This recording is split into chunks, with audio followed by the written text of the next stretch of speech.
He has seen it all, done it all, knows somebody, if he hasn't done it himself, knows somebody who has. He has just released his latest idea, which is just amazing, the ambition of the guy. If you say you can judge a man by his company, you must be able to judge an industry guru by the company that he keeps, and it is pretty blooming impressive. He is definitely the number one, I'm sure people will disagree, but for my money, he's the number one influence estate agency today.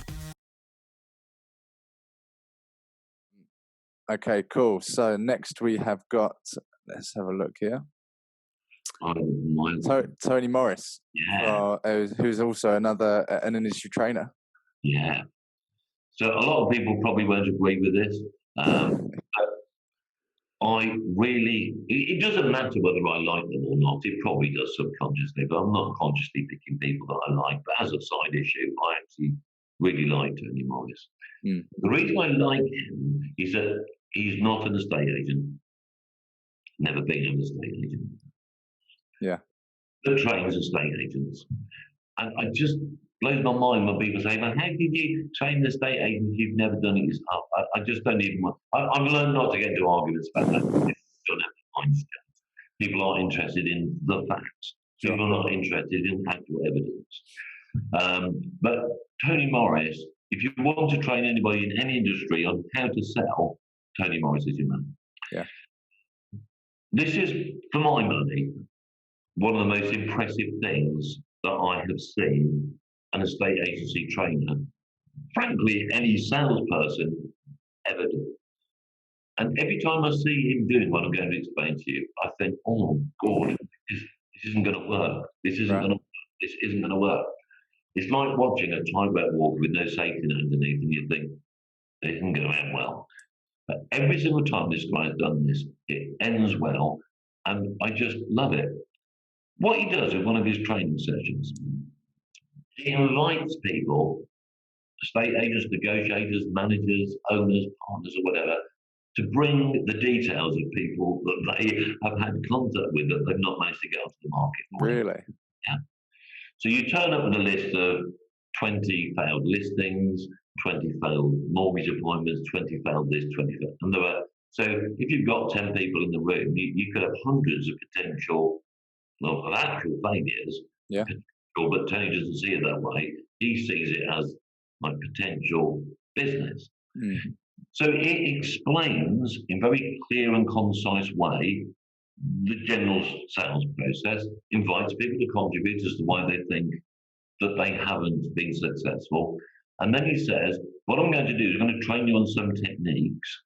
And then I want you to ring these people up, either privately in this room or in front of everybody in this room. But scarily, he says, but before we do that, give me some of them and I will ring them up. Wow. In front of everybody with the phone speak on loudspeaker. And this guy rings them up. I've seen him do this now 4 times. And I promise you, he's never failed. Really? I mean, he will ring up people and they will say no, but he's not ringing up enough people. Now, when people say to me, oh, you have to be an estate agent to train estate agents, I just say, well, no, you don't actually. You don't actually have to be an estate agent to train estate agents. And Tony Morris is my favourite example of that.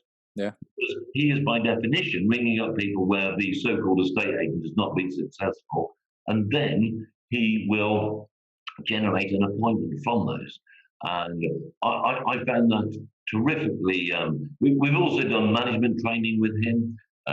We did something in January where you probably couldn't do it now with COVID, but I don't know. It's like a Dragon's Den type of, not Dragon's Den, what's it called? Sorcerer, The Apprentice. Oh, yeah. The Apprentice, where people are given different tasks. So we met him in London. My management team split us into 2, and then we were given like 20 or 30 different crazy things to do. Yeah. We had to meet up at the end of the day, and then he gave a prize to whichever team had won, which was great fun. But boy, oh boy, oh boy, did we learn some stuff. So that's why, and he's extremely influential because I know that he's seen obviously he trains other agents as well as ourselves. And really, really very innovative training. Yeah. Well, I think if if you're a trainer and you want to, I guess, put your money where your mouth is, there's no better way to do it than to start picking up the phone and making calls.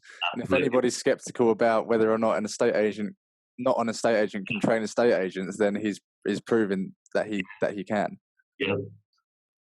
That's very cool. Okay, so next we have number 20, Robert May from Rummage 4.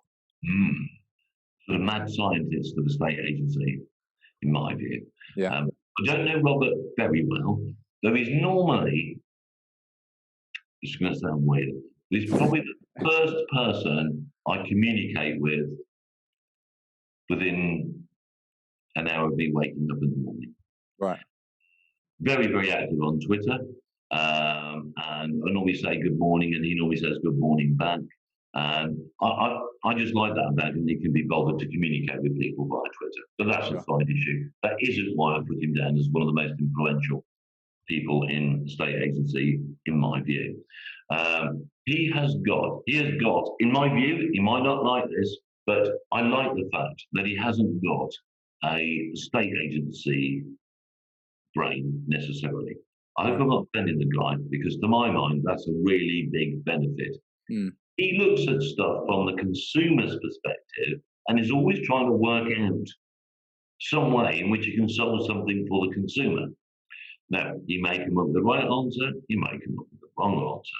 I first heard about him from Malcolm Prescott of Weathers, who said, you've got to go and see this guy, because he's just out there, got some really interesting ideas. Excuse me. And his current venture is, as I understand, is Rummage 4, which he could explain it a lot better than I, but it's an innovative way for people finding properties that are of interest to them. Some really cool and interesting features. But the other reason I put him down there as one of the most influential people in the industry is that you'll see him on a lot of social media and industry platforms arguing what he believes in. I can't always say I agree with him, although I do a lot of the time, but I don't always agree with him. But he's so logical, and he's like a dog with a bone. If somebody disagrees with him, he'll ask them why, and then they'll come back with some not very satisfactory answer, and I'll go back to them and say, no, that isn't what you said.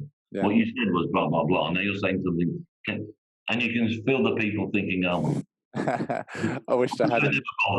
But a really, really interesting guy, and I think influential because of what he is doing and what is going to happen tech-wise in the future, and his engagement with people on the various social media and industry platforms. Yeah, amazing. And there's, like I said before, there's some amazing people doing some amazing things that some of us wouldn't sometimes think of. Okay, amazing. Simon, I'm actually going to say, let's make this into a 3-part series, because we've gone through 15 names now. What we can do is we can split it into 3 different sections and release them into 3 parts. So we can call that end of part 1, and then we'll pick up at part 2. Okay, that sounds good. Now, we're going to go into number 19 here, which is Richard Tucker from Relocation Agent Network.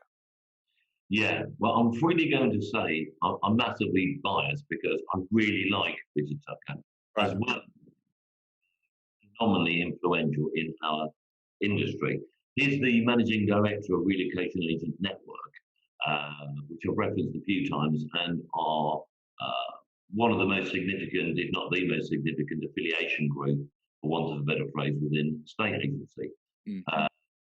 Again, I've known Richard now for many, many years, had lots and lots of adventures with him, including getting stuck on a boat out in the sea in America. But I won't bore you with that story, but that's a bit scary and quite good fun.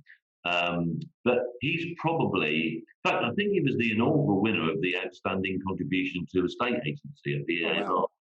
And I was just so thrilled when he won that award. Very, very, very well deserved. He is an ex-estate agent himself, and he runs, his managing director, as I said, of we call RAN, Relocation Agent Network, is managing director at RAN, which is part of a huge company called Carter's. Carter's Relocation, which a lot of agents haven't heard of, but they are, in fact, the largest relocation company on the planet. Oh, wow. And they own the brand for, I think it's 3 of the top 5 realtors in the United States of America. And Richard, therefore, has not only been a massive influence on me, but on a estate agency by introducing me to this world of American realtors and the way that they operate. I'm fortunate enough to have been to 3 or 4 different conferences over in the States, which are organised by Carter's. And they have some really, really, really inspiring and interesting people working with them and for. And Richard hosts, he chairs our RAN National Advisory Council meeting. And anybody sitting, I mean, goodness knows what they want me now, but they've got some proper, real, decent estate agents that really do know their stuff. And he's another person that I would say is a really good listener. Right. Listens to people, he challenges them where it's appropriate, and then he, again, another common denominator with his great team, then encourages us to implement these ideas. And I would say, first of all, he perhaps didn't introduce, but reintroduced me and therefore Thomas Morris into the idea of referrals, which I think is something that's massively missed out upon with the UK estate agency. So if we at Thomas Morris are dealing with a potential buyer from Leeds, then through Relocation Agent Network, we can refer them to probably Manning Stainton in Leeds, or Webbers in the Southwest, or any other number of companies. I mean, the quality of companies in RAN is really, really exceptional. Really? The other thing I like about Richard and RAN is that they like to do things properly. All too often with suppliers in particular, they'll come up with some great idea and I'll say, well, is this ready to go? Yeah, it's ready to go, Simon. We'll do it. Okay. And then we're like 2 weeks into the project and, oh, well, that doesn't, no, we haven't quite finished that bit. That's why it doesn't work. And this bit doesn't work and that bit doesn't work. Whereas with RAN, if they introduce us, if I have an introduction from RAN for a particular supplier, I'll know first of all that they're a good quality supplier, and secondly, I'll know that the job's going to be done properly. So with all the connections that Richard Tucker and his team have at RAN, he's definitely extremely influential in our business, and I think across the whole sector. Yeah. I mean, that's definitely a huge thing to have. I guess it's the knowledge or the trust that when you get that through, it's going to be of a good quality. Yeah. That can easily stick with any sort of referral to an agency. But if you get time and time again, if they're getting it right, then they must be doing something right.